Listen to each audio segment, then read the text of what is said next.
Hello guys, dito nga pala ako ngayon sa Wensha kasama ng aking asawa. Mag-relax muna kami, papamassage lang. Matagal-tagal na rin kaming hindi nakapunta rito.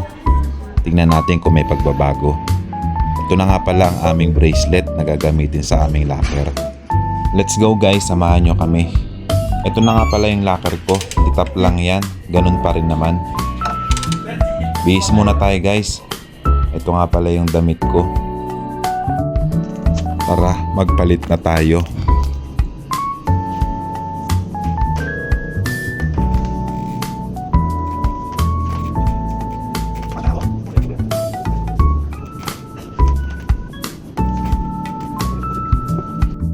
At eto na, nakabihis na ako.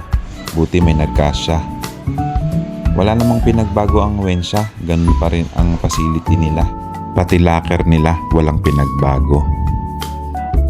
Kung may nagbago man, siguro itong damit ko.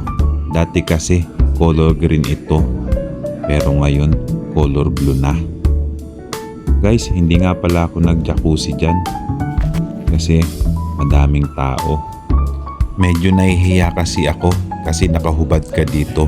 Baka pag nasahan ang katawan ko. Hehehe, joke lang. At eto, mag-picture taking na lang muna tayo habang naghihintay ng buffet kasama ang magandang asawa ko.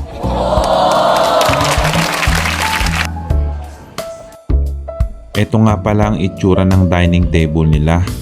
Pumesto na kami kasi gutom na talaga. Karantay nga kami ng pagkain sa isla.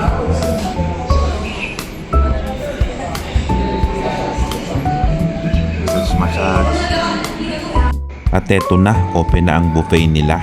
Tara, attack! Gumawa nga pala kami ng soup dyan. Eto maganda sa Wensha. Meron ka ng food trip, meron ka pang massage, meron ka pang jacuzzi. At pwede ka pang bumalik-balik kasi only buffet dito. Kaya sulit talaga. Hindi na naman ako makakahinga dito sa kabusugan. Sira na naman ang diet ko. Tara guys, samahan nyo kaming kumain. Let's go, kain na tayo guys. Kakain na si Foreman.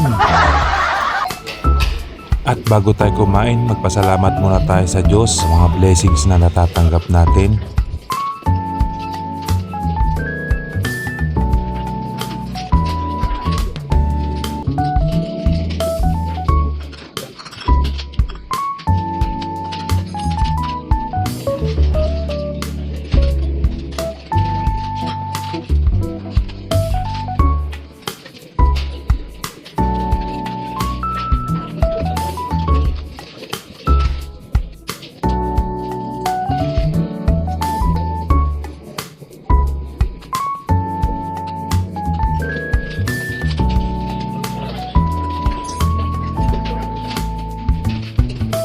After namin kumain, maya't maya nagpamassage na kami.